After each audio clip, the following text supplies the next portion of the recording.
Chapter 2 of The Lair of the White Worm by Bram Stoker. LibriVox.org by Betsy Bush. Chapter 2 The Caswalls of Castra, Regis. Mr. Salton had all his life been an early riser, and necessarily an early waker. But early as he woke on the next morning, and although there was an excuse for not prolonging sleep in the constant whir and rattle of the donkey engine winches of the great ship, he met the eyes of Adam fixed on him from his berth. His grand-nephew had given him the sofa, occupying the lower berth himself. The old man, despite his great strength and normal activity, was somewhat tired by his long journey of the day before, and the prolonged and exciting interview which followed it. So he was glad to lie still and rest his body, whilst his mind was actively exercising in taking in all he could of his strange surroundings. Adam, too, after the pastoral habit to which he had been bred, woke with the dawn, and was ready to enter on the experiences of the new day whenever it might suit his elder companion. It was little wonder, then, that so soon as each realized the other's readiness, they simultaneously jumped up and began to dress. The steward had by previous instructions early breakfast prepared, and it was not long before they went down the gangway on shore in search of the carriage. They found Mr. Salton's bailiff looking out for them on the dock, and he brought them at once to where the carriage was waiting in the street. Richard Salton pointed out with pride to his young companion the suitability of the vehicle for every need of travel. To it were harnessed 4 useful horses with a postilion to each pair. "See," said the old man proudly, "how it has all the luxuries of useful travel, silence and isolation as well as speed. There is nothing to obstruct the view of those travelling, and no one to overhear what they may say.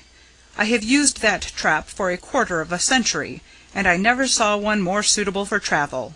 You shall test it shortly. We are going to drive through the heart of England, and as we go I'll tell you what I was speaking of last night. Our route is to be by Salisbury, Bath, Bristol, Cheltenham, Worcester, Stafford, and so home." Adam remained silent a few minutes, during which he seemed all eyes, for he perpetually ranged the whole circle of the horizon.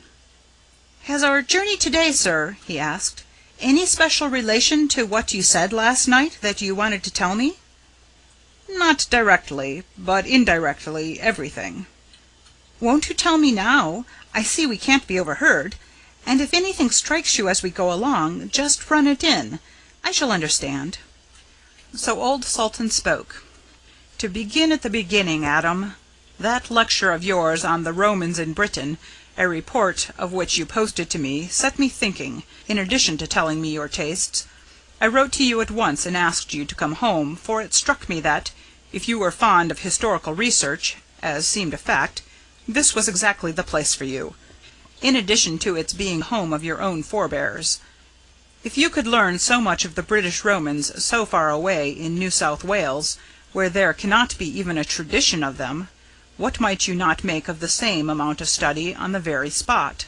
Where we are going is in the real heart of the old kingdom of Mercia, where there are traces of all the various nationalities which made up the conglomerate which became Britain." "I rather gathered that you had some more definite, more personal reason for my hurrying. After all, history can keep, except in the making." "Quite right, my boy. I had a reason, such as you very wisely guessed. I am anxious for you to be here when a rather important phase of our local history occurred." "What is it, if I may ask, sir?" "Certainly. The principal landowner of our part of the country is on his way home, and there will be a great home-coming, which you may care to see. The fact is, for more than a century, the various owners in the succession here, with the exception of a short time, have lived abroad." "How is that, sir, if I may ask?"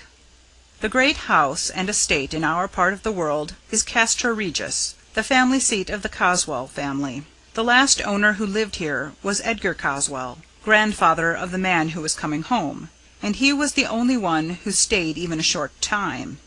This man's grandfather, also named Edgar, they kept the tradition of the family Christian name, quarrelled with his family and went to live abroad, not keeping up any intercourse, good or bad, with his relatives, although this particular Edgar, as I told you, did visit his family estate. Yet his son was born and lived and died abroad, while his grandson, the latest inheritor, was also born and lived abroad till he was over 30, his present age. This was the second line of absentees.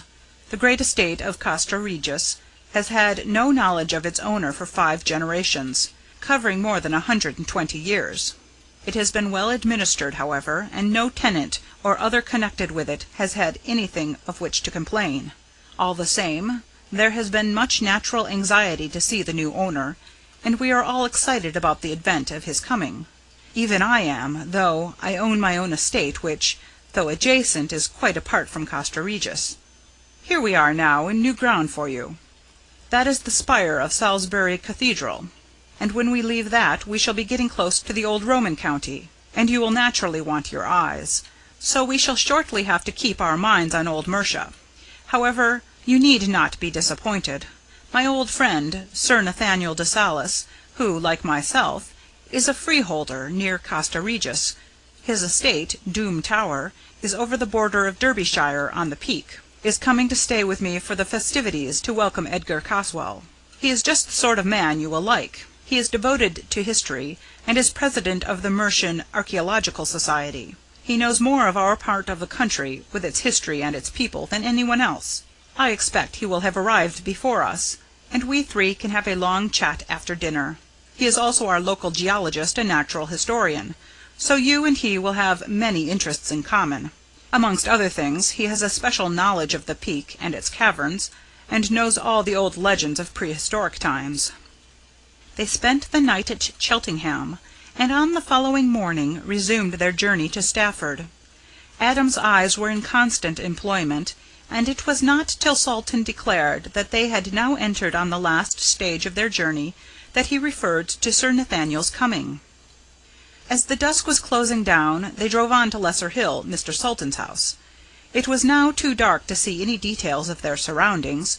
Adam could just see that it was on the top of a hill, not quite so high as that which was covered by the castle, on whose tower flew the flag, and which was all ablaze with moving lights, manifestly used in the preparations for the festivities on the morrow.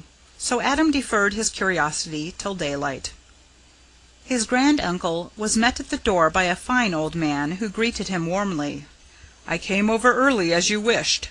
I suppose this is your grand-nephew. I am glad to meet you, Mr. Adam Salton. I am Nathaniel de Salis, and your uncle is one of my oldest friends." Adam, from the moment of their eyes meeting, felt as if they were already friends. The meeting was a new note of welcome to those that had already sounded in his ears. The cordiality with which Sir Nathaniel and Adam met made the imparting of information easy. Sir Nathaniel was a clever man of the world, who had travelled much, and within a certain area studied deeply. He was a brilliant conversationalist, as was to be expected from a successful diplomatist, even under unstimulating conditions. But he had been touched, and to a certain extent fired, by the younger man's evident admiration and willingness to learn from him. Accordingly, the conversation, which began on the most friendly basis, soon warmed to an interest above proof, as the old man spoke of it next day to Richard Salton. He knew already that his old friend wanted his grandnephew to learn all he could of the subject in hand, and so had during his journey from the Peak put his thoughts in sequence for narration and explanation. Accordingly, Adam had only to listen, and he must learn much that he wanted to know. When dinner was over and the servants had withdrawn, leaving the 3 men at their wine, Sir Nathaniel began. "I gather from your uncle, by the way, I suppose we had better speak of you as uncle and nephew, instead of going into exact relationship. In fact, your uncle is so old and dear a friend that, with your permission, I shall drop formality with you altogether, and speak of you and to you as Adam, as though you were his son." "I should like," answered the young man, "nothing better." The answer warmed the hearts of both the old men, but, with the usual avoidance of Englishmen of emotional subjects personal to themselves, they instinctively returned to the previous question. Sir Nathaniel took the lead. "I understand, Adam, that your uncle has posted you regarding the relationships of the Caswall family."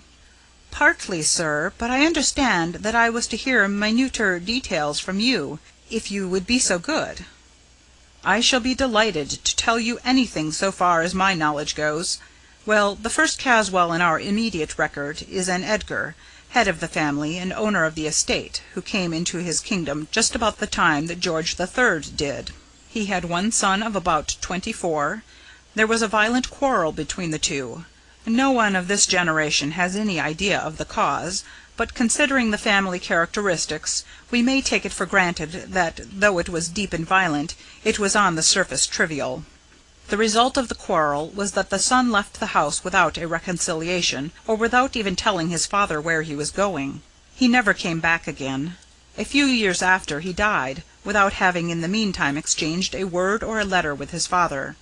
He married abroad, and left one son, who seems to have been brought up in ignorance of all belonging to him. The gulf between them appears to have been unbridgeable, for in time this son married and in turn had a son, but neither joy nor sorrow brought the sundered together. Under such conditions no rapprochement was to be looked for, and an utter indifference, founded at best on ignorance, took the place of family affection, even on community of interests. It was only due to the watchfulness of the lawyers that the birth of this new heir was ever made known. He actually spent a few months in the ancestral home. After this, the family interest merely rested on heirship of the estate. As no other children have been born to any of the newer generations in the intervening years, all hopes of heritage are now centred in the grandson of this man. Now it will be well for you to bear in mind the prevailing characteristics of this race. These were well preserved and unchanging. One and all they are the same: cold, selfish, dominant, reckless of consequences in pursuit of their own will.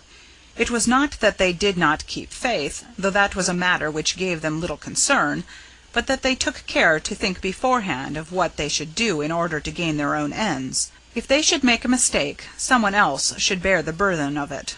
This was so perpetually recurrent that it seemed to be a part of a fixed policy. It was no wonder that, whatever changes took place, they were always insured in their own possessions. They were absolutely cold and hard by nature. Not one of them, so far as we have any knowledge, has ever known to be touched by the softer sentiments, to swerve from his purpose, to hold his hand in obedience to the dictates of his heart. The pictures and effigies of them all show their adherence to the early Roman type. Their eyes were full, their hair of raven blackness grew thick and close and curly. Their figures were massive and typical of strength. The thick black hair, growing low down on the neck, told of vast physical strength and endurance, but the most remarkable characteristic is the eyes. Black, piercing, almost unendurable, they seem to contain in themselves a remarkable will-power, which there is no gainsaying.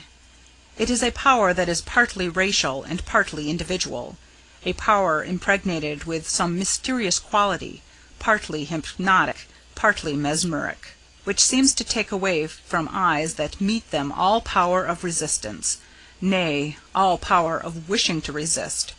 With eyes like those set in that all-commanding face, one would need to be strong indeed to think of resisting the inflexible will that lay behind.